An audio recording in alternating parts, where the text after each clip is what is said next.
Hey guys, this is your host Ibrahim Susiwala, and you're listening to the new podcast that is Chronic Convo.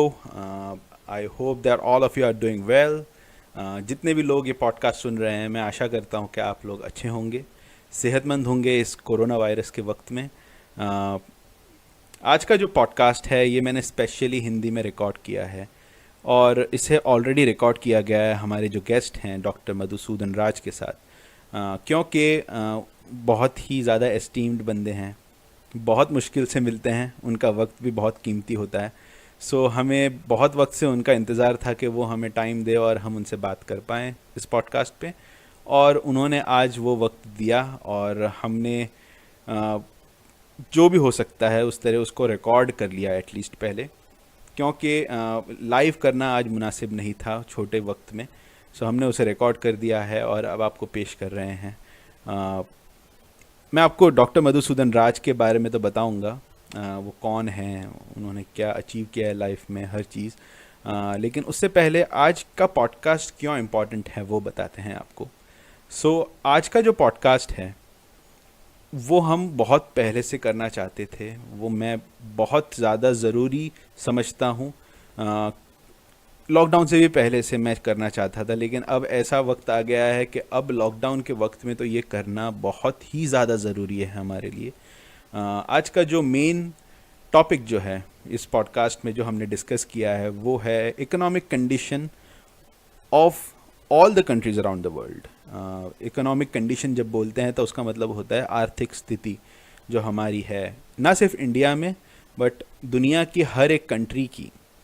World economy जिसे बोलते हैं उसको हमने discuss किया है doctor Madhusudan राज के साथ। डॉक्टर मधुसूदन राज के बारे में थोड़ी बातें बता दूं आपको। Doctor Madhusudan Raj assistant professor हैं at Veer Narmad south Gujarat university.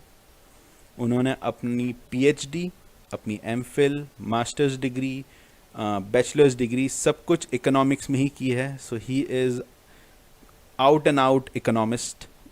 He has studied, उन्होंने अमेरिका में जाके एलबामा नाम की जगह में लुडोविक वॉन मिसेस नाम की जो इंस्टीट्यूट है वहाँ पे पढ़ाई की है, और उन्होंने वहाँ पे स्पेसिफिकली ऑस्ट्रिया नाम की जो कंट्री है उसकी इकोनॉमी की पढ़ाई की है। सो उन्होंने ऑस्ट्रियन इकोनॉमी को रिसर्च किया है और उसकी पढ़ाई की है, उससे सीखा है, और वो ऑस्ट्रियन कैपिटलिज्म जो है उसके बहुत बड़े सपोर्टर हैं। बहुत ही फ्री स्पिरिटेड बंदे हैं। He has his youthful exuberance as well, which is an added advantage for all the listeners to tune into and to really absorb। उसे सराहना हमें बहुत ज़रूरी है आज।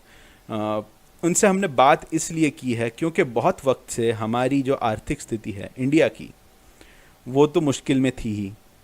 ये लॉकडाउन से पहले ही हम 45 इयर्स की सबसे ज़्यादा रिकॉर्ड 45 इयर्स में रिकॉर्ड अनएम्प्लॉयमेंट देख रहे थे ऑलरेडी बिफोर ये जो लॉकडाउन शुरू हुआ था। और उसके बाद ये लॉकडाउन शुरू हो गया है, कोरोना वायरस आ गया है और हमारे सारे के सारे बिजनेसेस बंद हैं, ज़्यादातर बिजनेसेस बंद हैं और हम कुछ कर नहीं पा रहे हैं। और इसकी वजह से हमारी इकोनॉमी पे, आर्थिक स्थिति पे क्या असर आने वाला है वो हम जानना चाहते थे, क्योंकि अब हाई टाइम है, ये वक्त बहुत इम्पॉर्टेंट है और इसे हम ऐसे गुजरने नहीं देना चाहते। मैंने इस पॉडकास्ट को जानबूझ के हिंदी में रिकॉर्ड किया है क्योंकि मैं एक हिंदुस्तानी हूँ, मैं इंडियन हूँ, और मैं अपने देश के हर एक नागरिक के साथ ये पॉडकास्ट शेयर करना चाहता हूँ, भले ही वो हिंदी बोलते हो या नहीं बोलते हो, इंग्लिश बोलते हो या नहीं बोलते हो, एटलीस्ट हमारी मातृभाषा जो है वो हिंदी है। सो मैंने चाहा कि इस पॉडकास्ट को मैं हिंदी में रिकॉर्ड करता हूँ, और जितने भी लोग जो हिंदी नहीं समझते हैं, जो इंग्लिश में समझते हैं, all the listeners who are not able to understand Hindi and are English speakers, I'm going to put in subtitles in a couple of days, so please bear with me. I will notify you once the subtitles are in place through my Facebook page, Official Chronic Convo, and the Instagram page as well. So stay tuned for that. रही बात ये जो podcast सुनने की, सो इस podcast में doctor Madhusudan राज जो president है मिसीस फाउंडेशन के, उनके साथ हमने बहुत सारी बात की और उनके पूरे वक्त को, उनका जितना भी वक्त था, बहुत ज़्यादा था नहीं, हम तो ये एपिसोड्स 2-2 3-3 घंटे के भी करते हैं, लेकिन उनके पास 1 घंटे जितना वक्त था, 1 आवर जितना वक्त था। सो हमने उसे पूरी तरीके से यूटिलाइज़ करने की कोशिश की है। बहुत सवाल और भी हैं जिसके लिए हम उन्हें होपफुली वापस इस पॉडकास्ट पे लाएंगे इंशाल्लाह। But for the time being हमने इसे जितना अच्छे से यूज़ कर सकते थे वैसे किया। सो आई होप कि आप एंजॉय करेंगे।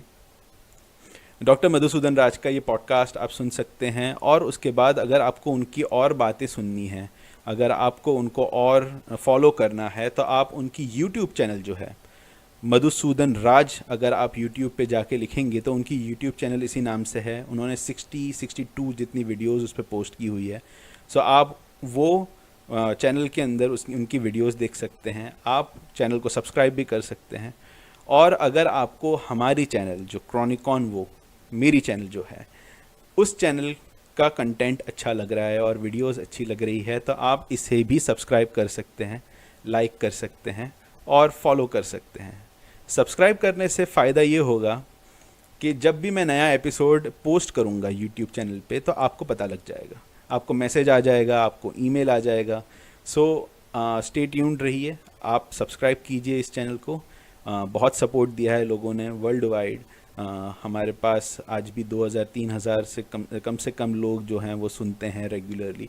सो हम बहुत बहुत शुक्रगुजार हैं उनके सपोर्ट के। And I am very thankful to all the people who are supporting this channel, and I hope that you will keep supporting this channel.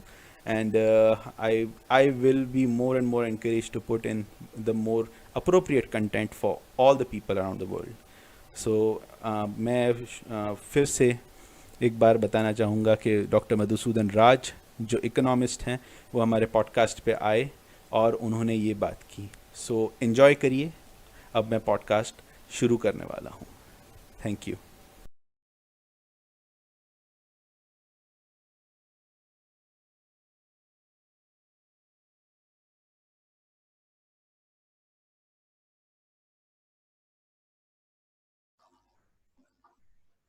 We are live.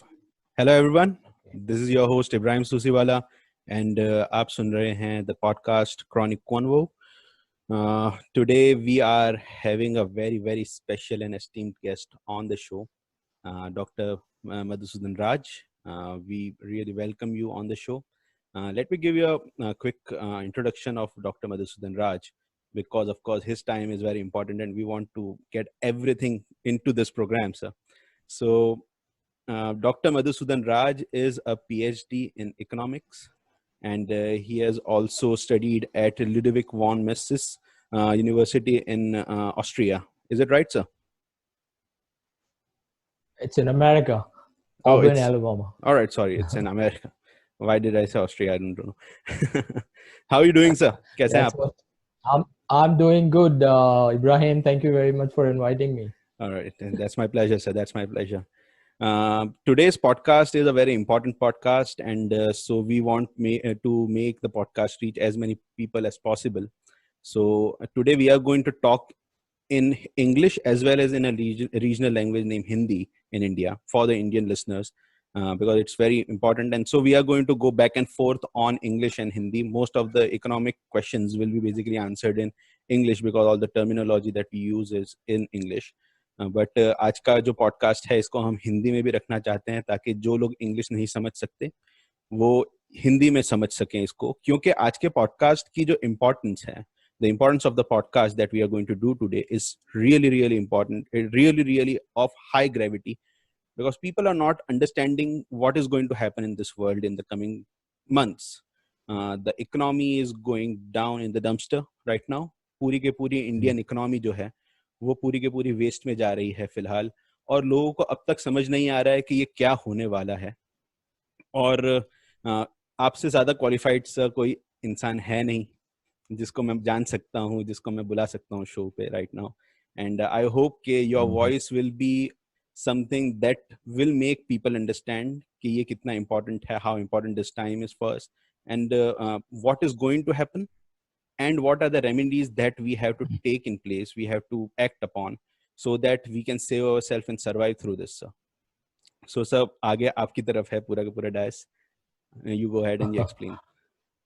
हाँ, तो पहले हम इंडिया की बात करेंगे. We are going to talk about India first, okay? And whatever is going to happen in India will also happen in the world. So सबसे पहले एक जो kind of misconception है लोगों के दिमाग में, उसको मैं क्लियर करना चाहूँगा.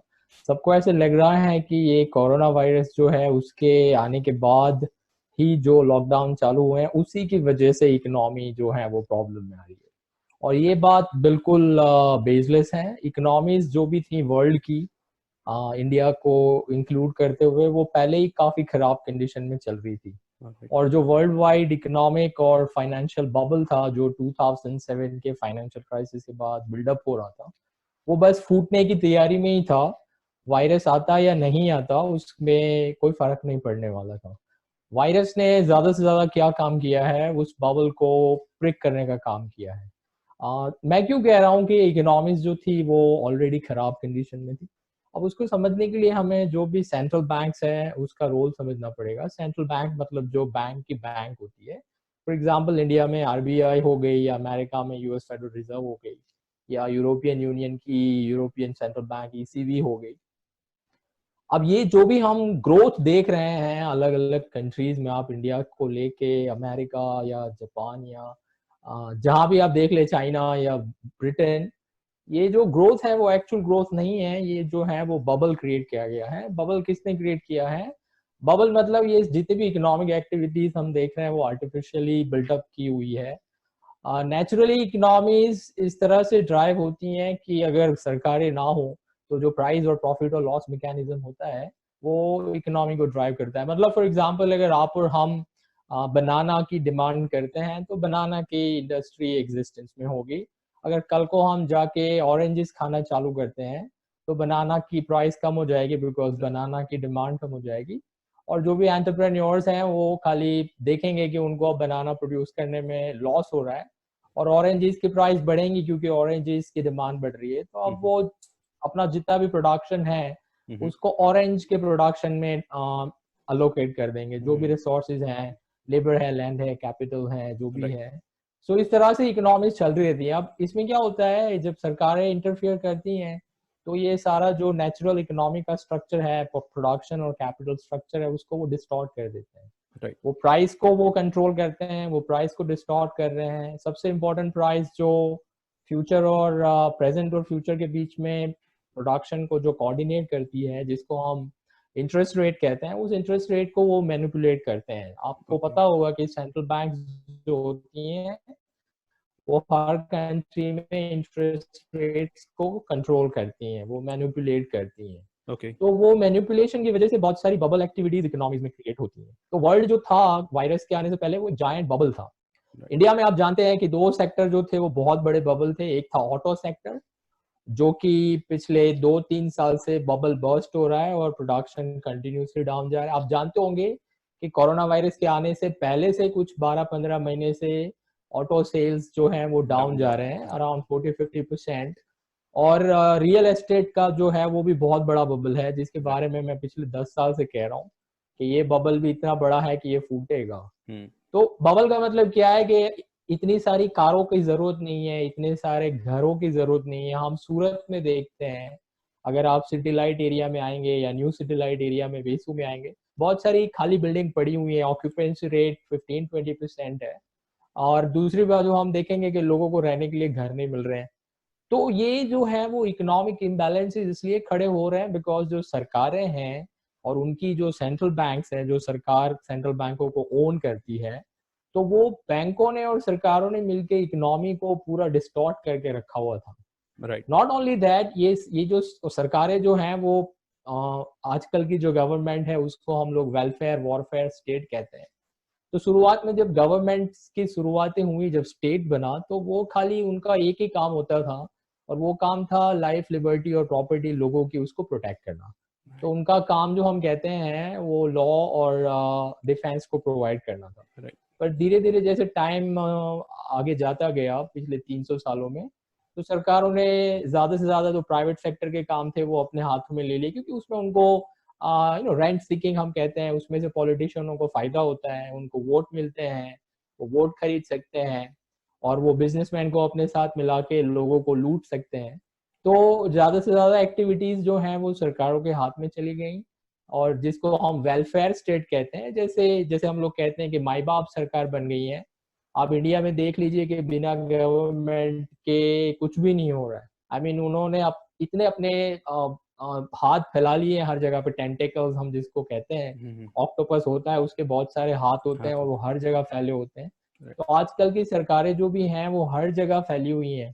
इंडिया की गवर्नमेंट भी है वो इतनी बड़ी है, इतनी टोटालिटेरियन और अथॉरिटेरियन सरकार है कि हम उनको पूछे बिना रोड पे बैठ भी नहीं सकते हैं। और आप देखिए कि पिछले 40 दिनों से उन्होंने हम सबको घर में बंद करके रखा हुआ है फॉर एब्सोल्युटली नथिंग।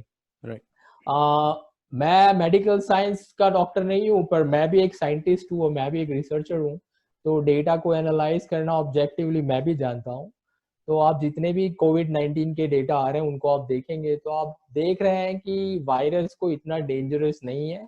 उसकी अगर मोर्टालिटी रेट आप देखेंगे तो वो 0.1% से ज्यादा नहीं है, और जितने लोग वो कह रहे थे मॉडल में मर जाएंगे उतना उतना कुछ मरे भी नहीं है। और जो भी मर रहे हैं वो अंडरलाइंग जो कोमॉर्बिडिटी के फैक्टर्स हैं, डायबिटीज हैं या हार्ट प्रॉब्लम है या कैंसर है, उसकी वजह से मर रहे हैं। जो भी आज मर रहा है, न्यूज वाले और मीडिया वाले और सरकारें उनको कोविड-19 का नाम देके जाने दे रहे हैं। तो ये वायरस का एक बहाना बना के ये जो पूरे बबल क्रिएट हुए थे, और दूसरा जो था वो डेट इतनी उन्होंने एक्यूमुलेट करी हुई है सरकारों ने, क्योंकि इतना खर्चा करने के लिए उनको बहुत सारे रिसोर्सेज की जरूरत है। और ये रिसोर्सेज जो है वो हमारी सोसाइटीज पैदा नहीं कर पाती है। तो सरकारें क्या करती है, उनके पास 3 साधन हैं ये इनकम जुटाने के। एक होता है income tax, income tax, direct tax और इनडायरेक्ट टैक्स। दूसरा होता है मार्केट बोरोइंग। अब ये जो है वो दोनों काफी लिमिटेड अमाउंट है, ज्यादा से ज्यादा थोड़े लाख करोड़ रुपए आ सकते हैं। तो सबसे बड़ा साधन जो है हिडन, जो एक उनके पास हथियार है पैसे जुटाने का या खर्चा करने का, वो होता है जिसको हम कहते हैं इन्फ्लेशन। लोग जिसको मॉनेटरी पॉलिसी कहते हैं इकोनॉमिक्स में। आरबीआई को, जैसे फॉर एग्जांपल अगर मैं नरेंद्र मोदी हूं और मुझे थोड़े भी पैसे चाहिए, तो मैं आरबीआई का जो भी गवर्नर है शक्तिकांत दास, उसको फोन लगा दूंगा, फाइनेंस मिनिस्टर को बोल दूंगा, सीतारामन को, वो उनसे बोल के बोलेगी कि आप इतने रुपए छाप के हमारे अकाउंट में ट्रांसफर कर दीजिए। थोड़ा गिमिक होता है, बॉन्ड खरीदा जाता है, बेचा जाता है, उसको नाम दिया जाता है मोनेटाइजिंग डेट। ये सब सोफिस्टिकेटेड वर्ड का इस्तेमाल करते हैं, एक्चुअली हो कुछ नहीं रहा है, पैसे छाप के दिए जा रहे हैं। और ये सरकारें पैसा खर्चा करती हैं और इकोनॉमी को डिस्टॉर्ट करती हैं, क्योंकि जहां गवर्नमेंट खर्चा करेंगी वो बिजनेस ऊपर आएगा, फिर भले लोगों को उसकी जरूरत ना हो।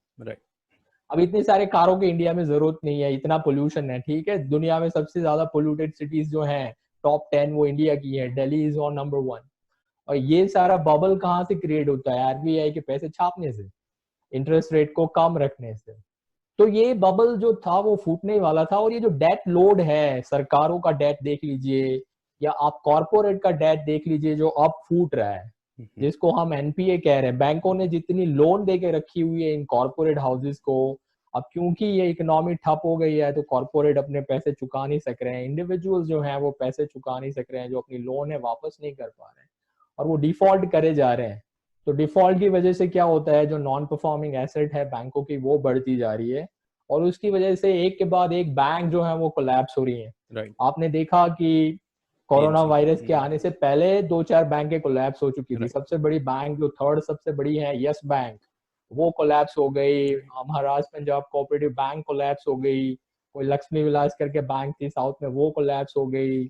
और सारी बैंक के अगर आप अकाउंट खोल के देखेंगे तो सारी आज की तारीख में बैंकरप्ट ही है, ठीक है। तो कोरोना वायरस के आने से पहले दुनिया में जो गवर्नमेंट की डेट है वो हजारों ट्रिलियंस ऑफ डॉलर्स में है। फॉर एग्जांपल 7 में अगर आपका 50 ट्रिलियन डॉलर का डेट था तो आज वो 3 गुना बढ़ चुका है डेट लोड। कॉर्पोरेट ने डेट रखी हुई है, प्राइवेट डेट इतनी बढ़ गई है, लोग क्रेडिट कार्ड स्वाइप कर रहे हैं, उनके पास पैसे नहीं है। अब अमेरिका की बात करें, वहां पे स्टूडेंट की जो लोन की डेट है वो 1 ट्रिलियन डॉलर से ज्यादा है। तो बच्चे ऐसे ऐसे कोर्सेज पढ़ रहे हैं जिनकी कोई जरूरत नहीं है लोन ले लेके। अब ये सारा का सारा जो उधारी करी हुई है दुनिया की सरकारों ने, कॉर्पोरेट हाउसेस ने और इंडिविजुअल्स ने, अब वो चुकाने का टाइम आ गया है। राइट। क्योंकि ये बबल अगर किया है क्रिएट, तो जो ग्रोथ दिखा रहा था, जो जीडीपी नंबर्स दिख रहे थे, वो सारे आर्टिफिशियल थे। बेबुनियाद। ये खाली जीरो लगे हुए हैं, उसमें रियल कुछ नहीं है। आज की तारीख में भी वही मैं भी आपको बोलता हूँ कि ये जो सरकारें रिस्पॉन्ड कर रही हैं, उससे और क्या होने वाला है। तो ये बबल जो था वो फूटने वाला था, और आप देख चुके हैं कि इंडिया में तो मार्केट क्रैश करना ऑलरेडी चालू कर ही चुका था। राइट। हमारे यहाँ तो एक के बाद एक ऐसी पॉलिसीज इंप्लीमेंट करी जा रही है कि लोगों को संभलने का टाइम ही नहीं मिल रहा है। राइट। हम देख रहे हैं कि पिछले 5-6 साल से जब से नरेंद्र मोदी पावर में आए हैं, लोग लाइन में ही खड़े हैं। बराबर है, पहले नोटबंदी की लाइन में खड़े थे, कल दारू की लाइन में खड़े थे। बराबर है, आप खाना लेने की लाइन में खड़े होके लड़ रहे हैं लोग, बस लाइन में लगे हुए हैं। और ये इकोनॉमी को बर्बाद तो डीमोनेटाइजेशन और जीएसटी ने कर ही दिया था, और ऊपर से ये जो मार पड़ी है, तो इकोनॉमी, मैं तो कह रहा हूँ कि इकोनॉमी मर गई थी। अब इकोनॉमी को गाड़ दिया है इन लोगों ने, 10 फीट जमीन के नीचे, और मुझे नहीं लगता है कि ये 10 साल तक बाहर भी आ पाएगी। ठीक है, तो इतनी खराब हालत है। और वर्ल्ड में भी यही है, अमेरिका में भी यही था, बबल इतना बड़ा था, चाइना का बबल भी बहुत बड़ा था। तो ये बबल, अब जैसे 7 में फाइनेंशियल क्राइसिस आई थी, अगर आपको पता होगा, लेमन ब्रदर्स। उस टाइम पे जो सब प्राइम क्रेडिट बबल बस्ट हुआ था, ये जो है वो उससे बड़ा है। इनफैक्ट ये जो है वो 1929 का ग्रेट डिप्रेशन आया था अमेरिका और यूरोपियन कंट्रीज में, यस। उससे भी बड़ा है। इसको हम इकोनॉमिक्स ग्रेटर डिप्रेशन कह रहे थे, उसको हम ग्रेट डिप्रेशन कहते थे, इसको हम ग्रेटर डिप्रेशन कह रहे हैं। और जो मेरे फ्रेंड है डग केसी, जो मैं उनको जानता हूँ, तो वो कहते हैं कि हम जो ये स्टॉर्म है डिप्रेशन की, उसकी आई में है। अब जैसे जैसे वो पसार होगा तो हमारी हालत बहुत खराब डिस्ट्रक्ट होने करते वाली जाएगा। है। राइट। और दूसरी एक बात है कि कोरोना वायरस के चक्कर में इन्होंने सब बंद करके रखा हुआ है, और आप इस तरह से इकोनॉमी को बंद नहीं कर सकते हैं। और क्योंकि इकोनॉमी कोई मशीन नहीं है कि आपने स्विच ऑन करी स्विच ऑफ करी। राइट। इकोनॉमी एक ऑर्गेनिक सिस्टम है, और इंसान से बनी हुई है, और हमारी जो लाइफ है वो मैकेनिकल नहीं होती है, वो ऑर्गेनिक होती है। हमारे इमोशन होते हैं, हमारे फीलिंग्स होते हैं, हमारे एक्सपेक्टेशंस होते हैं। तो इस तरह से आप नहीं उसको चालू बंद कर सकते हैं। राइट। अब उन्होंने जो डैमेज किया है वो इतना लास्टिंग डैमेज है कि इसमें से निकलने में बहुत बहुत बहुत टाइम लगने वाला है। और मेरे ख्याल से तो हम बड़े बड़े पॉलिटिकल उलटफेर भी देखने वाले हैं ओके। इसमें से, बिकॉज बहुत सारे नेशन स्टेट्स भी नहीं रहेंगे, ओके। बिकॉज फाइनेंशियली इतने वीक हो जाएंगे, तो फिर अंदर अंदर ही मगजमारी चालू हो सकती है। हम देख राइट। सकते हैं कि कश्मीर धीरे धीरे सुलग रहा है इंडिया में। राइट।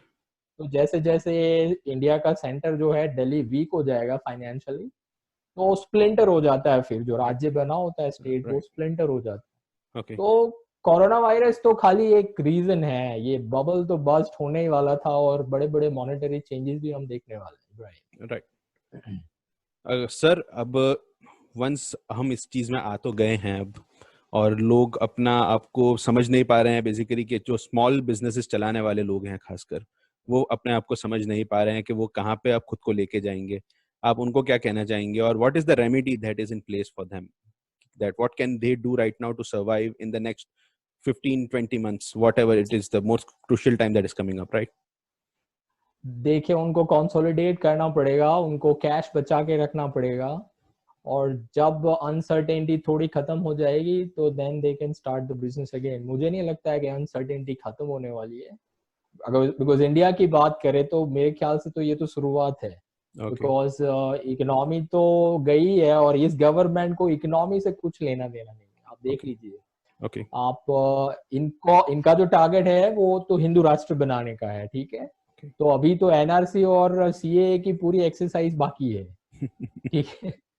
तो उसकी वजह से जो दंगे होंगे, उसके बाद वो कुछ कॉमन जनरल लॉ लाने की, सिविल कोड लाने की बातें कर रहे हैं, और Right. उसके बाद जो हिंदू राष्ट्र का जो उनका ऑब्जेक्टिव है वो तो है ही। बिकॉज अगर आप जानते हैं आरएसएस को और इन सब जो ऑर्गेनाइजेशन है फंडामेंटलिस्ट, तो वो रुकेंगे नहीं। Right. कोरोना वायरस उनके लिए खाली थोड़ा एक मिड टर्म हेडेक है, Right. पर अल्टीमेट गोल उनका वही रहने वाला है। तो Right. मुझे नहीं लगता है कि हमारी तकलीफें खत्म होने वाली है। मेरे हिसाब से तकलीफें अब बस खाली शुरुआत हुई है। Right. और अगर आप आरएसएस के जितने भी लीडर थे, गोलवालकर से लेके आप हेडगेवार या जिनको भी पढ़े, सावरकर को भी पढ़ेंगे, तो उन्होंने हमेशा कहा था कि इकोनॉमी की हमें चिंता नहीं है, हमको पहले हिंदू राष्ट्र बनाना है, वो बन जाएगा, फिर बेकारी, गरीबी और इकोनॉमी को हम देखेंगे। तो वो एटीट्यूड हम इस गवर्नमेंट में भी देख रहे हैं। और सबसे बड़ी बात है कि इनको कुछ समझ में तो आता नहीं है, बराबर है। और समझ में आएगा तो भी, और उनमें वो विल नहीं है करने के लिए, बिकॉज उनके लिए वो इम्पोर्टेंस भी नहीं है। तो आप देखिए कि मिसमैनेजमेंट के बाद मिसमैनेजमेंट करते जा रहे हैं। ये लॉकडाउन का भी जो है वो खाली नाम का लॉकडाउन है।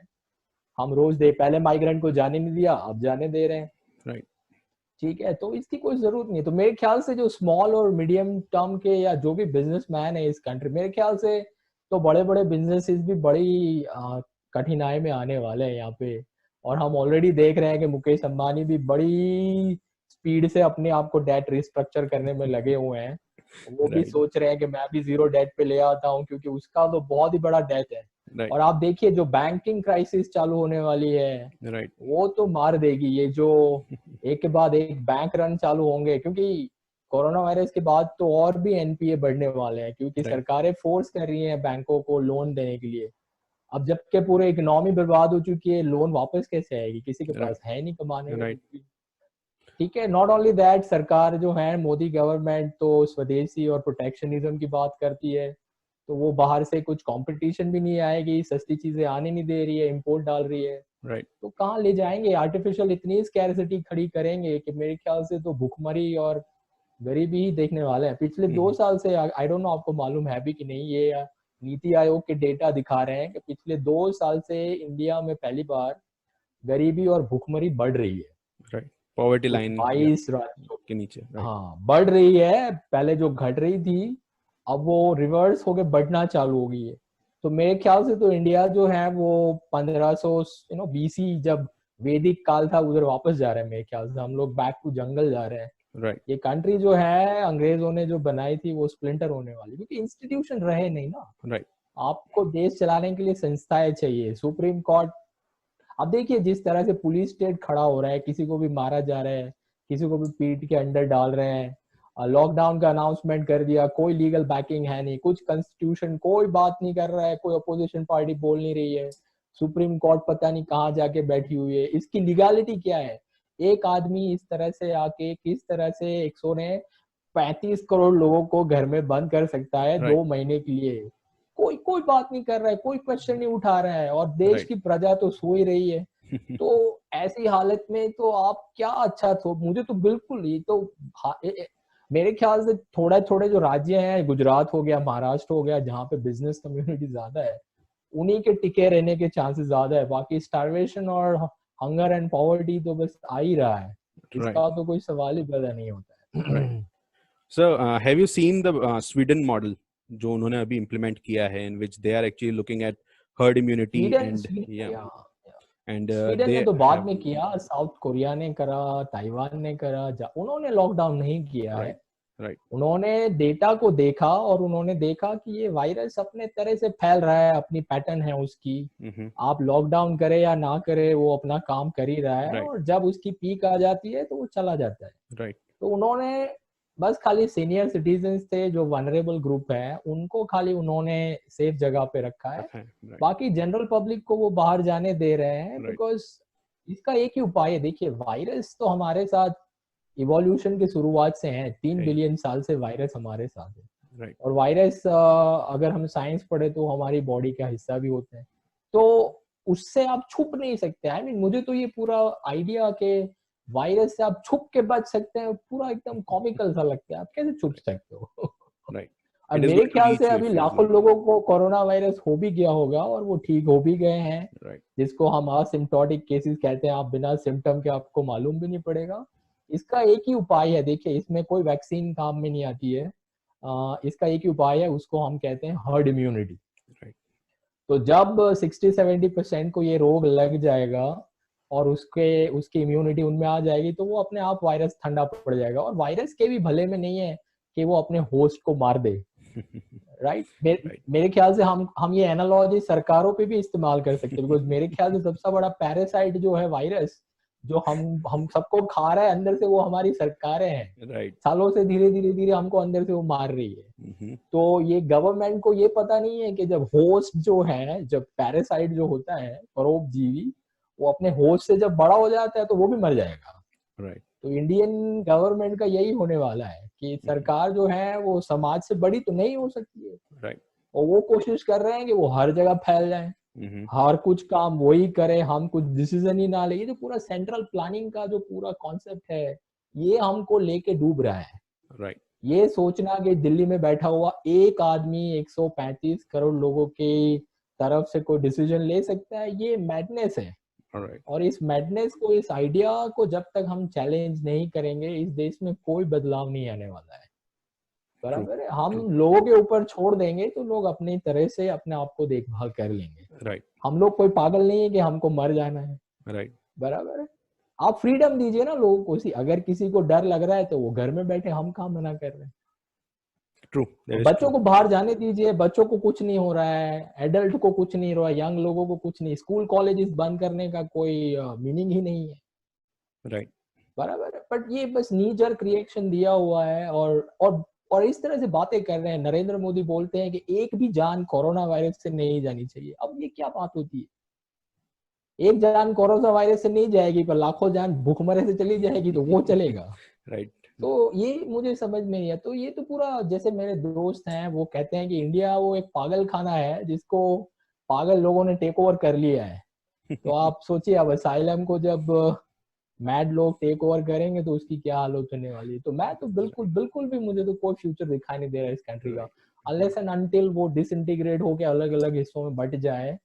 फॉर एग्जाम्पल, सूरत अगर अलग हो जाए तो हम सिंगापुर किसी भी दिन बना सकते हैं। सूरत के पास इतना पैसा है राइट। और इतना वेलकमिंग कल्चर है कि हम लोग, गुजरात पूरा मलेशिया बन सकता है। राइट। पर हम दूसरों के साथ ड्रैग हो रहे हैं, दूसरों की गलतियों की वजह से हमको भुगतना पड़ रहा है।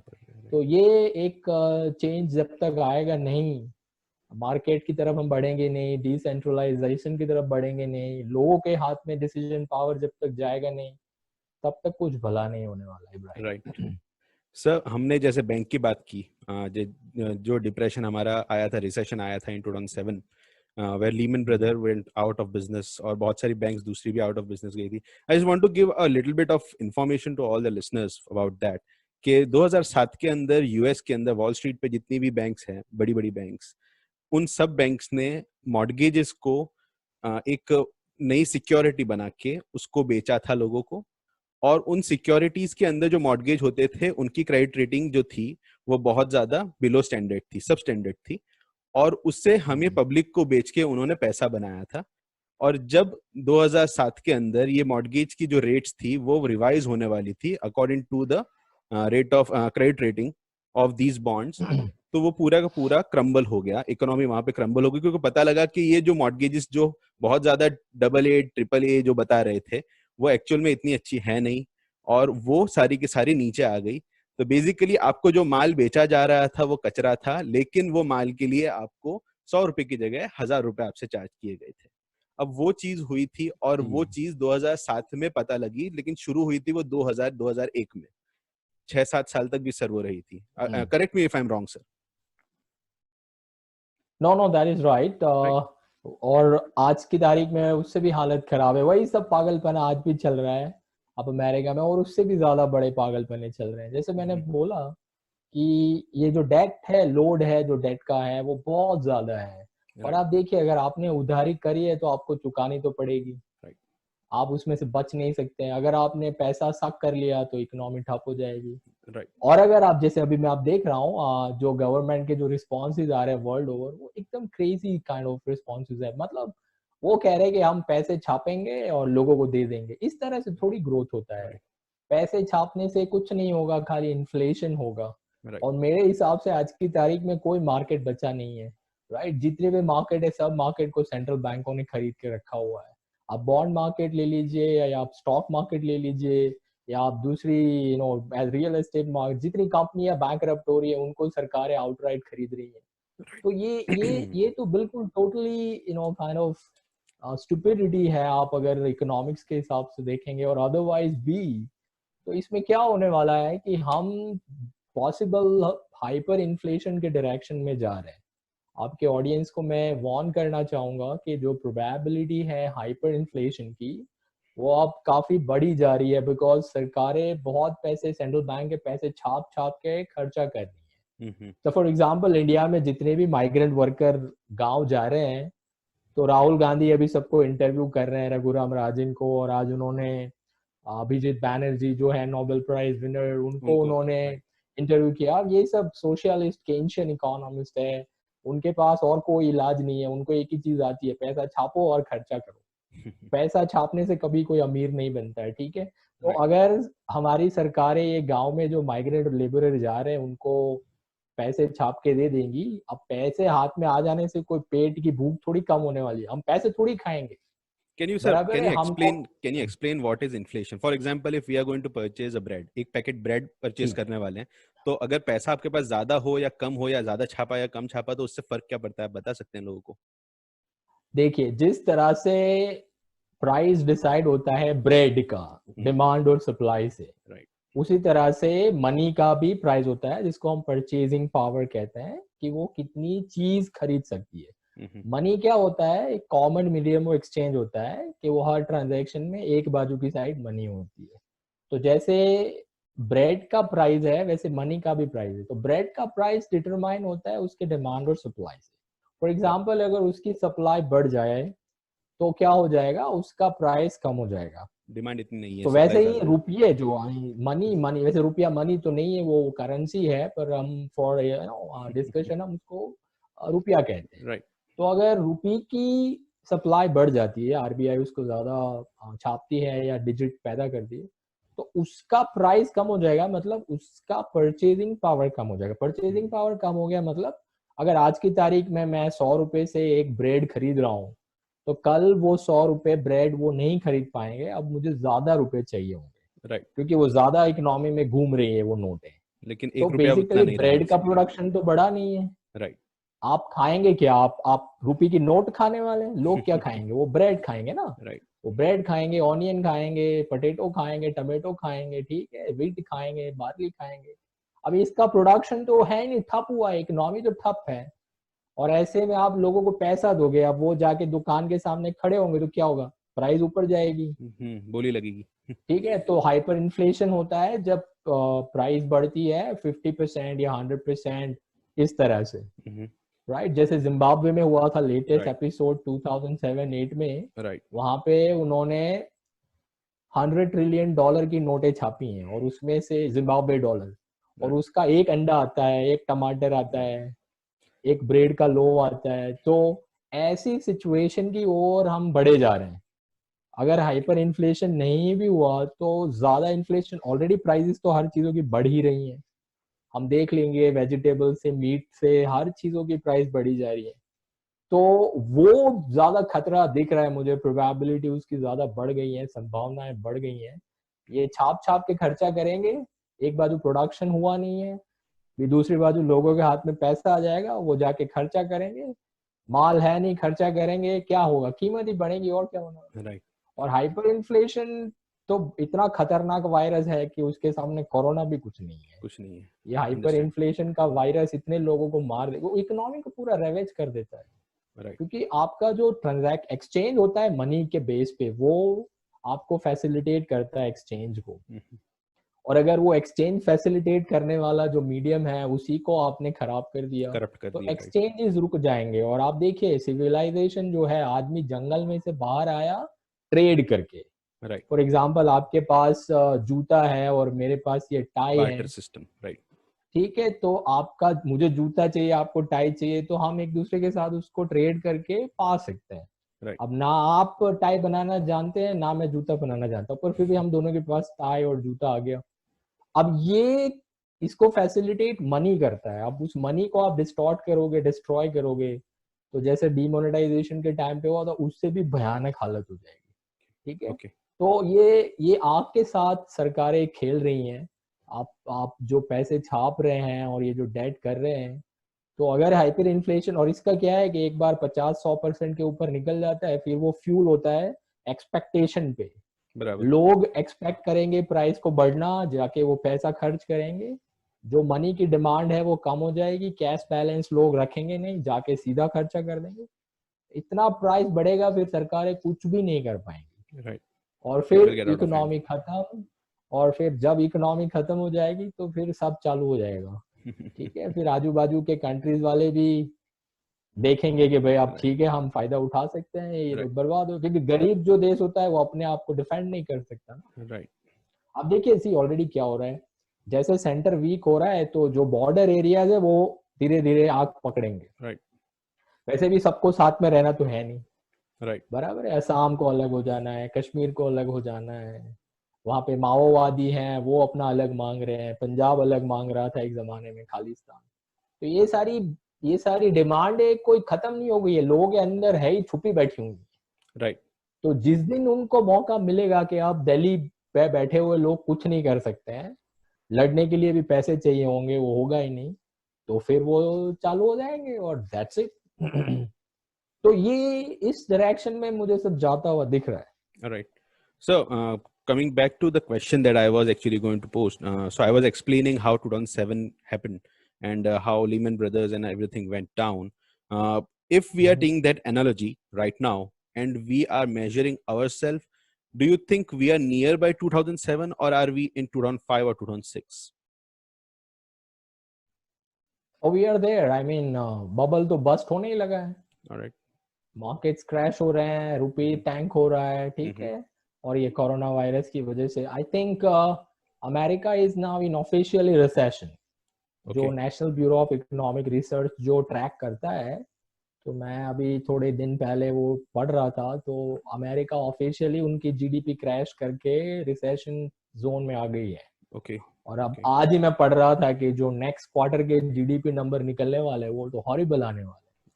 आप देखिए, मेरे ख्याल से आईएमएफ या वर्ल्ड बैंक ने इंडिया का प्रोजेक्शन लगाया है 0.2%। Right. ठीक है। Yeah.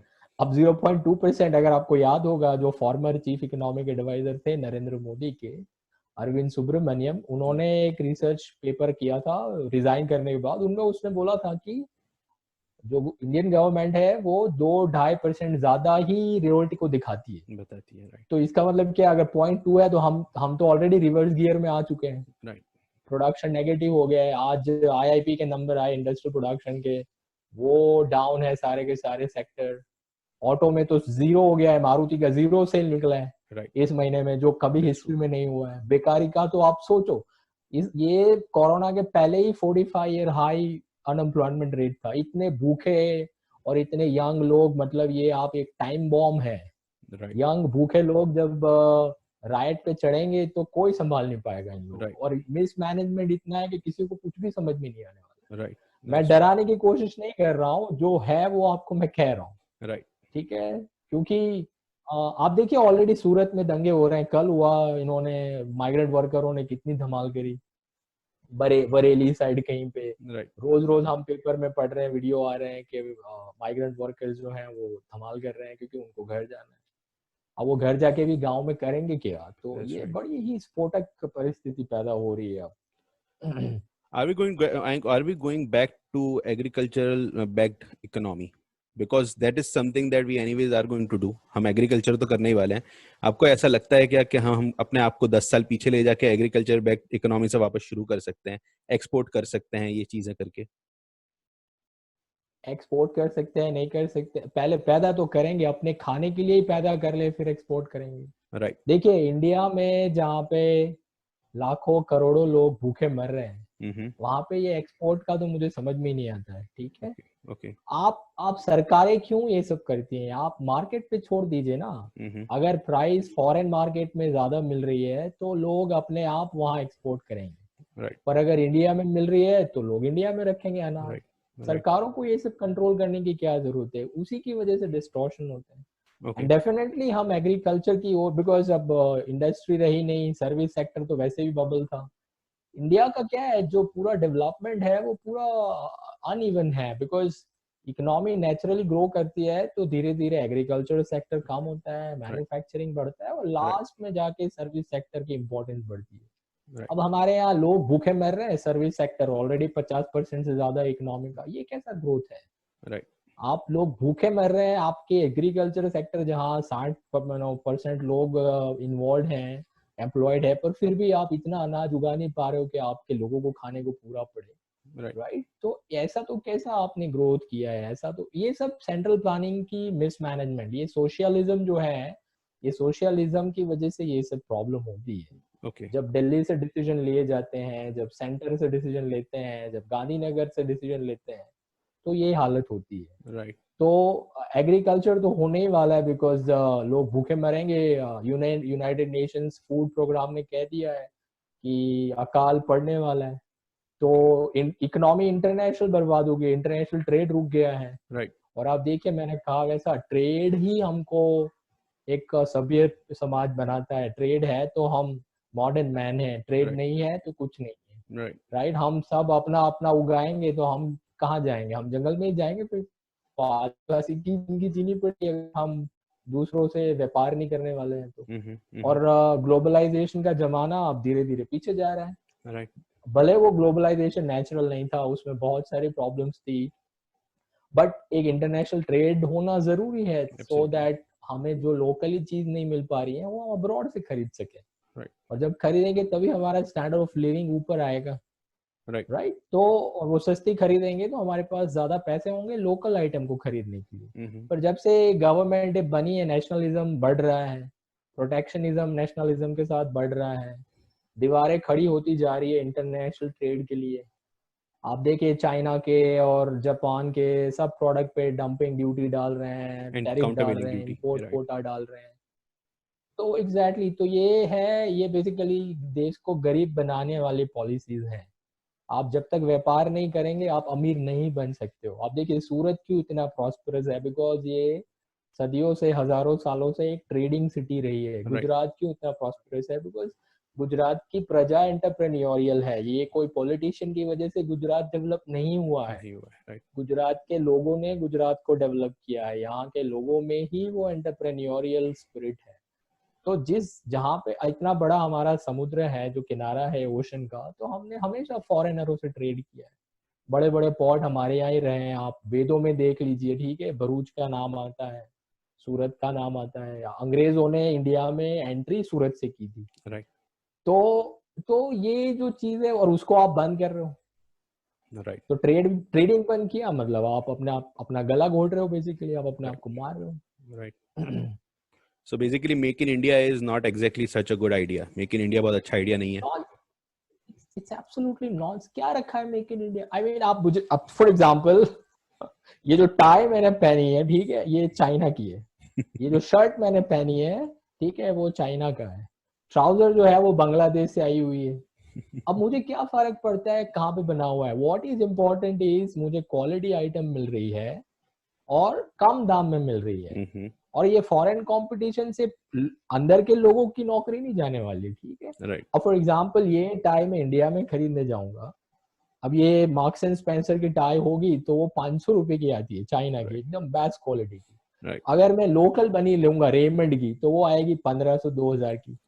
अब मैं 500 की टाई खरीदूंगा तो मेरे पास 1000 रुपए बच गए जो मैं किसी और इंडियन प्रोडक्ट में डाल सकता हूँ।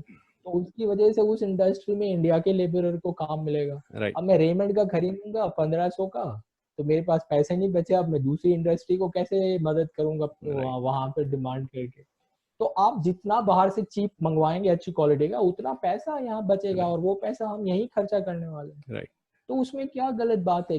कहाँ क्या फर्क पड़ता है किसने बना? आई मीन अगर आप ये लॉजिक को देख लिए मेक इन इंडिया का, तो हम उसको पीछे लेके आ सकते हैं।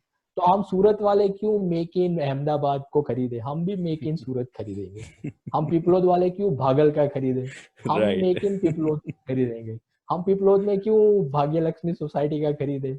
हम मंगलम पार्क का खरीदेंगे। हम Right. मंगलम पार्क में क्यों कोई और More and apartment more holder का macro. खरीदे? हाँ, तो फिर अल्टीमेटली तो सेल्फ सफिशिएंसी। तो मैं क्यों तुमसे कुछ खरीदूं? मैं खुद ना सब बनाऊं। अब मैं खुद बना सकता हूँ? नहीं, मैं बेसिकली भूखा नंगा रहूंगा।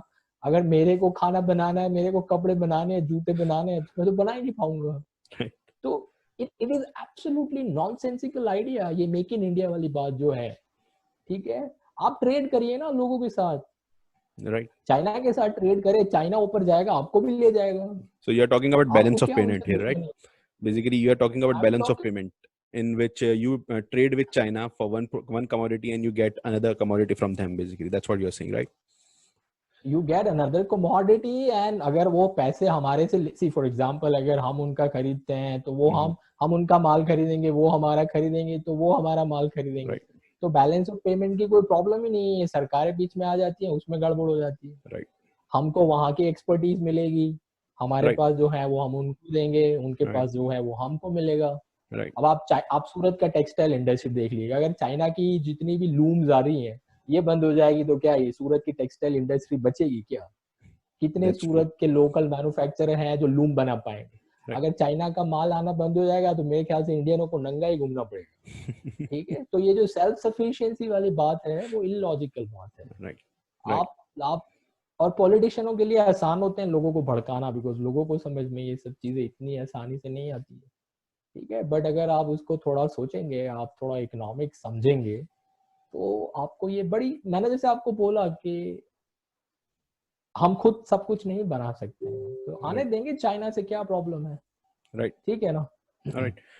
So one thing that I have marked, यहाँ पे मैंने एक चीज मार्क की हुई है, बहुत इंपॉर्टेंट है।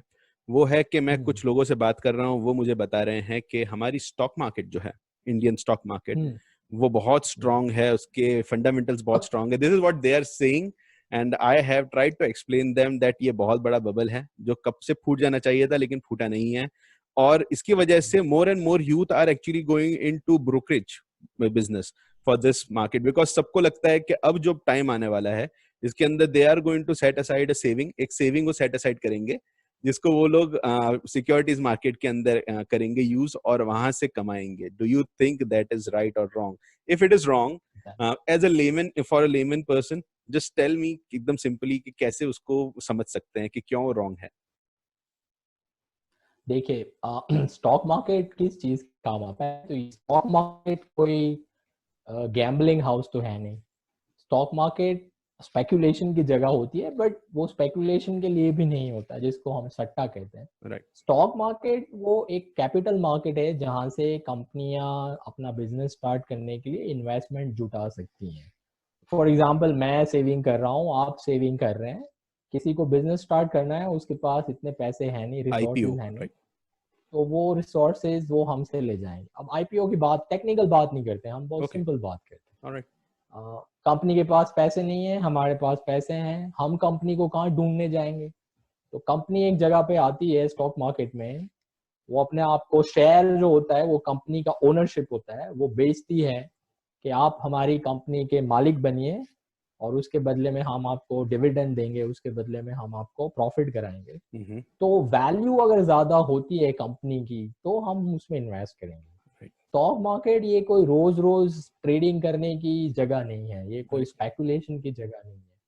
ठीक है, अब इंडियन जितनी भी कंपनियां हैं उनका कोई वैल्यूएशन ही नहीं है, ये तो सारा बबल है। आरबीआई ने जितने पैसे छापे हुए हैं वो सारे रियल स्टॉक मार्केट में, एसेट मार्केट में जा रहे हैं। तो ये बबल क्रिएट किया हुआ है, रियल वैल्यूएशन हमें नहीं पता है। आज की तारीख में पता नहीं, देखिए आप देखिए जब से स्टार्ट हुआ है तो कुछ 42,000 पे था उसका इंडेक्स, और आज वो कुछ आई डोंट नो है, हाँ सेंसेक्स जो था वो कुछ 28-26,000 पे आगे खड़ा हो गया, और ये भी बहुत ज्यादा है। आई डोंट नो, मेरे ख्याल से तो आप देखिए 2017 का बेंचमार्क पकड़ के चलते हैं तो उस टाइम पे 22,000 से 8,000 7,000 पे आ गया था। तो उस हिसाब से बबल अगर ये फूटेगा तो आई डोंट नो 15,000 10,000 का लेवल पकड़ेगा, और वैल्यूएशन तो एक्चुअली उतनी है भी नहीं कंपनियों की। राइट।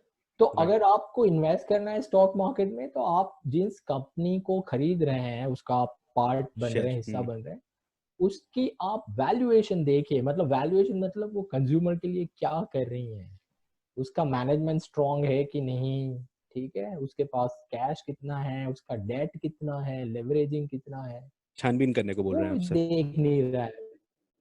तो हाँ, बिल्कुल कुछ नहीं, सब लगे हुए हैं सट्टा बाजार की तरह। ये जो डे ट्रेडर हैं, बच्चे छोटे से इंट्राडे, कॉलेज में से राइट। निकल निकल के जा रहे हैं, उनको लगता है कि हम अमीर बन जाएंगे और हम इसमें ट्रेडिंग करके पता नहीं जल्दी जल्दी पैसा कमा लेंगे। तो इस तरह से नहीं हो। अब देखिए वॉरेन बफेट को जो दुनिया के सबसे सक्सेसफुल इन्वेस्टर वो जो जाने जाते हैं वॉरेन बफेट, उनके अभी नतीजे आए हैं उनकी कंपनी के, सारी और की कुछ सारी $40 बिलियन एयरलाइंस में का छोड़ लॉस दिया है। उन्होंने, राइट। और उन्होंने सर 40 सारी की बिलियन सारी, डॉलर का। सॉरी टू इंटरप्ट, उन्होंने सारी की सारी एयरलाइंस कंपनी के अंदर से सारा का सारा स्टॉक बेच दिया है। So he is a very हाँ, informed person, you can see that, right. Is a inform, but उनको भी लॉस हुआ है, राइट। उनको भी 40 बिलियन का घाटा हो चुका है। तो अगर वॉरेन बफेट जैसे लोग फंस जाएंगे इसमें, तो हमारे तुम्हारे जैसे आदमियों का तो कुछ इसमें रखा ही नहीं है, राइट, राइट। That's true. हमारे जो इंडिया के जो लोग हैं, जो कॉमन पीपल हैं, उनके लिए खाली गोल्ड और सिल्वर का एक रेफ्यूज बचा है। उसके अलावा तो मुझे और कुछ दिखा नहीं दे रहा, बिकॉज अनसर्टेनिटी इतनी बनी हुई है कि मार्केट में तो उसमें जाने का तो कोई क्वेश्चन खड़ा नहीं होता है।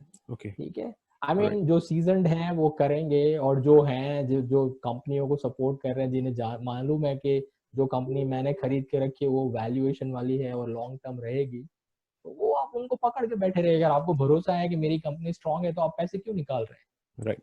और नहीं निकालेंगे। जो इन्वेस्टर होते हैं, स्पेकुलेटर होते हैं, वो राइट। ये सब करते रहते हैं, और कैपिटल मार्केट स्पेकुलेशन के लिए नहीं होता ऑलराइट, ओके। है। द नेक्स्ट थिंग जो आपसे मैं पूछना चाहता था वो था कि सर, ऐसे मान लीजिए कि आप एक आम नागरिक की जगह पे हो, बिजनेस चला रहे हो, और वो इस सारे के सारे तूफान के बीच में अब फंसा हुआ है।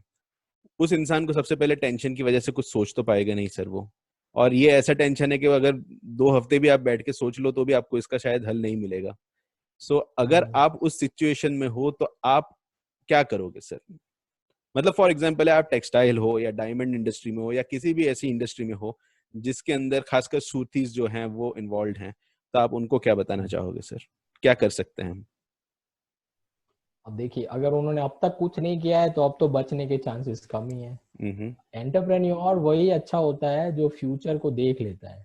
ओके। ठीक है, तो अगर मैं होता तो मैं ऑलरेडी कैश बढ़ा के रखता, अपने पास काफी कैश रखता। कुछ नया इन्वेस्टमेंट में बिल्कुल भी नहीं करता। हम्म। अभी तो बिल्कुल भी नहीं करना है, बिकॉज राइट। अनसर्टेनिटी इतनी बनी हुई है कि आपको मालूम नहीं है कल क्या होगा। राइट। और एनवायरनमेंट ऐसा होना चाहिए बिजनेस को थ्राइव करने के लिए कि फ्यूचर में थोड़ी सर्टेनिटी रहे। Let me stop you there sir. यहाँ पे कुछ सर, है। इस हाँ, इसके अंदर आप बेसिकली यू आर आस्किंग के लोग अपनी एक स्ट्रेटेजी बनाए जिसके अंदर वो रिट्रीट कर ले, थोड़ा लिक्विडेट कर दे, थोड़ा एसेट्स कैश बढ़ा दें, वो आप बता रहे हैं क्या? हाँ, वो करना ही पड़ेगा आपको, ओके। Consolidate okay. तो करना ही पड़ेगा। Alright, okay. आपको कैश बढ़ाना पड़ेगा, क्योंकि अगर आप कैश नहीं होगा तो आप बिजनेस स्टार्ट कैसे करेंगे वापस से जब भी ये खुलेगा? राइट। ठीक है, तो आप कैसे और अनसर्टेनिटी इतनी बनी हुई है, आप जानते हैं, अब जीएसटी ने ऑलरेडी हालत खराब करके रखी हुई थी। अब इसके बाद ये पता नहीं क्या नए नियम लेके आएंगे कोरोना वायरस को एक्सक्यूज बना के। राइट। वो आईटी ऑफिसरों ने बोला सरकार को कि आप वेल्दी लोगों के ऊपर 40-60% टैक्स डाल दीजिए। अगर ऐसा कुछ करा तो कौन बचने वाला है? ठीक है, राइट। तो ऐसे माहौल में आप बस कैश अपने पास रखिए और पकड़ के बैठे रहिए और देखते रहिए फ्यूचर में क्या हो रहा है। ओके। पर जैसे मैंने बोला, ये सब पहले से देखना पड़ता है। बहुत सारे ऐसे बिजनेसेस हैं जिनको कभी एग्जिस्टेंस में आना नहीं चाहिए था, ओके। और फिर भी वो हैं, तो वो तो जाने ही वाले हैं। एग्जाम्पल दे उनका सकते हैं आप सर? कुछ नहीं कर सकते हैं। एग्जाम्पल दे सकते हैं किसी ऐसे बिजनेसेस का? हाँ, एग्जाम्पल, सो रियल एस्टेट है फॉर एग्जाम्पल, कार वाले हैं। ओके, ये एक्सेसिव तो नहीं बहुत आना बड़ा चाहिए बबल था था। Basically, right. जो हाँ, एक्सेसिव अब डीलरशिप्स लोगों है के और पास ये खाना नहीं, बिजनेसेस। हाँ, आप लोगों के पास खाना नहीं है और आप कार पैदा कर रहे हो, कोई मीनिंग ही नहीं है। That is true. तो उन लोगों को, अब मैं नहीं कह रहा हूँ कि बिजनेस अपॉर्चुनिटीज आएंगी नहीं, आएंगी। हो सकता है फार्मिंग में अपॉर्चुनिटीज बढ़े। फार्म लैंड अगर आपके पास है तो आपको बेचनी नहीं चाहिए। ठीक है, आप फार्म लैंड को फ्यूचर में इस्तेमाल करना पड़ेगा, तो आप फार्मिंग में जा सकते हैं। नई राइट। नई हेल्थ इंडस्ट्री खड़ी हो सकती है, किसको मालूम, बिकॉज कोरोना वायरस की वजह से इतना एब्सोल्युटली। लोगों का स्कैर है, और इसका इलाज इम्यूनिटी का है, तो उसमें ज्यादा स्कोप अब बढ़ सकता है। अगर कुछ सेक्टर बंद हो जाएंगे तो दूसरे सेक्टर आने भी वाले हैं। इंडस्ट्री तो आप स्पेसिफिक रहेगा उसको, लेकिन। हाँ, तो वो आपको देखना पड़ेगा कि क्या होने वाला है। सो और ट्रिवर्स करना जरूरी है। सूरत में जो भी है खाने पीने है। ट्रिवर्स करने की जरूरत है फ्रॉम वन बिजनेस मैंने लाइन टू सुना नहीं अनदर। आपने क्या कहा। या मैं पूछ रहा था कि बिल्कुल, जो, वो या, तो वो तो वो तो वो तो जिंदगी का एक हिस्सा है। राइट। आप एक पकड़ के कभी नहीं चल सकते हैं। राइट। ये हमारे फोर फादर्स का जमाना तो रहा नहीं कि आपको सरकारी नौकरी मिल गई और आपने 35-40 साल उसी में निकाल के खत्म कर लिया, पेंशन वो पे जी नहीं है रहे पॉसिबल। हैं। हाँ, इसमें आप देखिए इकोनॉमी हमेशा फ्लूइड होती है, डायनेमिक होती है, राइट। और जहाँ सरकारें उसको और बिगाड़ रही हैं वहां तो आपको बहुत ही एजाइल रहना पड़ेगा। राइट जो भी राइट। अपॉर्चुनिटी मिले आप उसको पकड़ लीजिए, धंधे और एक बंद हो गए दूसरे दो चालू हो जाएंगे। राइट। तो इतना कुछ डिप्रेस होने की जरूरत नहीं है। ठीक है, लाइफ तो इसी तरह से चलती है, एक दरवाजा बंद होगा तो दो और नहीं खुलेंगे। पर आपको थोड़ा स्मार्ट रहना स्मार्ट पड़ेगा, रहना स्ट्रीट पड़ेगा। स्मार्ट। आप राइट। इकोनॉमिक्स को समझिए, सरकारों की पॉलिसीज का क्या इम्पैक्ट पड़ेगा मार्केट पे, ठीक है, उसको समझिए। आप थोड़ा दो और पढ़ेंगे, आपको दिखना चाहिए पॉलिटिकल एनवायरनमेंट क्या है, economic, right. Social environment, cultural environment क्या बन रहा है। तो उसके ऊपर से अभी आप देख रहे हैं। आई थिंक मेरे ख्याल से आप उस बिजनेस में हो कि आप बिजनेस को या अब्रॉड सेटल करते हो, राइट। दैट्स तो राइट। मेरे ख्याल से उसमें नंबर बढ़ ही रहा होगा। तो मैं तो हम्म। हमेशा सलाह देता हूँ कि आप इंडिया छोड़ ही दो फिर, यहाँ तो स्कोप बहुत ही कम लग रहा है। ठीक है, तो राइट। आपका बिजनेस बहुत बूम होगा मेरे ख्याल से। मेरा यही सर नेक्स्ट क्वेश्चन था, क्योंकि बहुत सारे हम्म, स्टिमुलस पैक्स इंडिया में, जैसे स्टिमुलस पैक्स दिए हैं गवर्नमेंट ने, वैसे बहुत सारे स्टिमुलस पैक बाहर की कंट्रीज में भी आए हैं, फॉरेन में। So for example hmm, middle east के अंदर, ऑस्ट्रेलिया के अंदर, सिंगापुर है, फिलीपींस है, शिपिंग कंपनीज के लिए।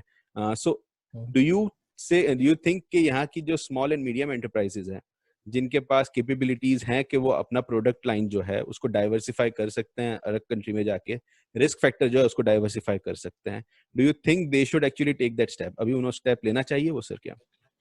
बिल्कुल बिल्कुल बिल्कुल, उनको ये स्टेप लेना चाहिए थी। देखिए बिजनेसेस को वहीं जाके बिजनेस करना चाहिए, बिजनेसमैन को, जहाँ पे वो अपना प्रॉफिट रिटेन कर सके, जहाँ पे सरकारें कम से कम हो, छोटी हो, रेगुलेशंस बहुत ही कम हो, टैक्सेस बहुत ही कम हो, और प्रॉपर्टी राइट सिक्योर हो और हम्म। फ्यूचर सर्टेन हो। हम्म। जहाँ पे रोज रोज नए नए डिसीजन आ रहे हो, वहां पे धंधा करना मुश्किल हो जाता है, इम्पॉसिबल हो जाता है। राइट। तो आप और छोटी कंट्री पकड़े जहाँ पे सरकारें छोटी हों, और छोटी होती हैं तो वो ज्यादा एग्रेसिव नहीं होती। राइट। और ग्रोथ बड़ी फैक्टर सी बड़ा आप होता है। स्टेट में हाँ, तो बड़ा जितना होगा उतना बुरा होगा। राइट। एक इकोनॉमिस्ट थे, ई एफ शूमाकर करके, उन्होंने एक किताब लिखी थी, स्मॉल इज ब्यूटीफुल। ओके। तो मेरे हिसाब से धंधे भी हैं, वो छोटे जितने रहेंगे उतना अच्छा होगा। राइट। तो दुनिया में सबसे जो सक्सेसफुल बिजनेसेस हैं, लॉन्ग रन बिजनेसेस हैं, वो फैमिली ओन्ड बिजनेसेस है, छोटे छोटे।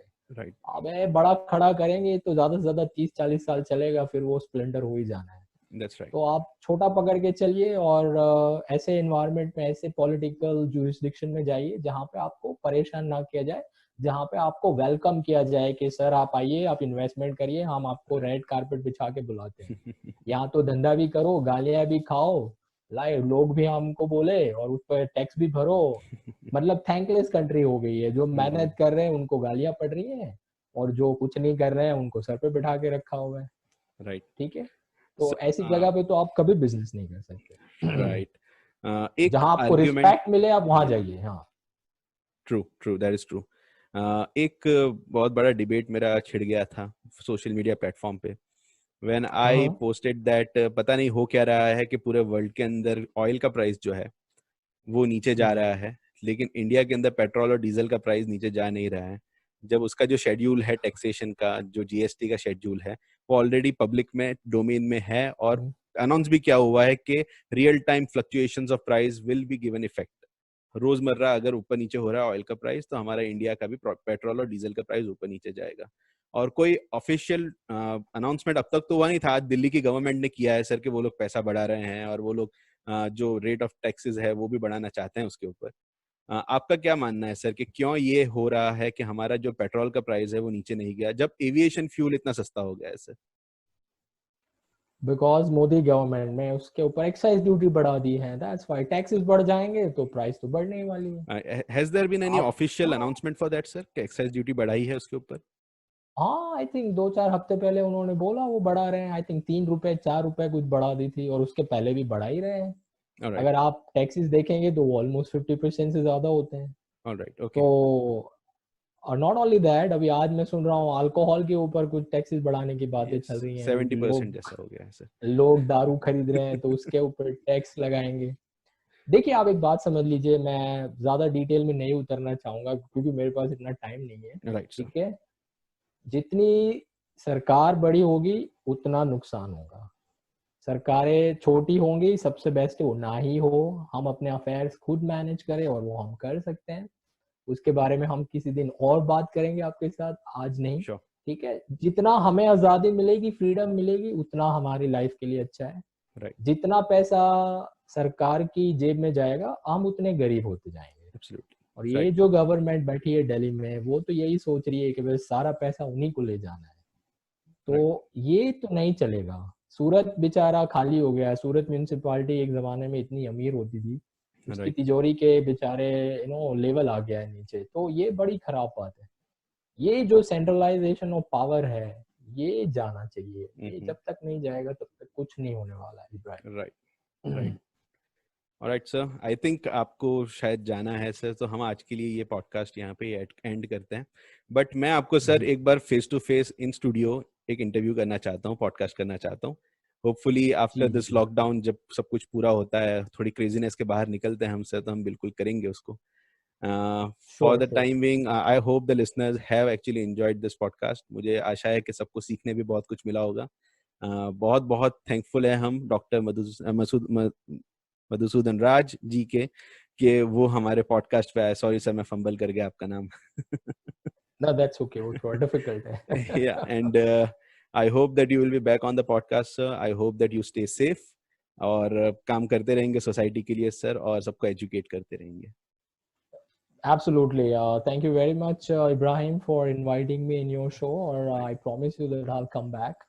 Absolutely. Whenever in future you want me to join you in your studio, I will just be there. That would be Just great, let sir. me know, a few days in advance so I can Absolutely. prepare for that. It was very Absolutely, nice sir. talking.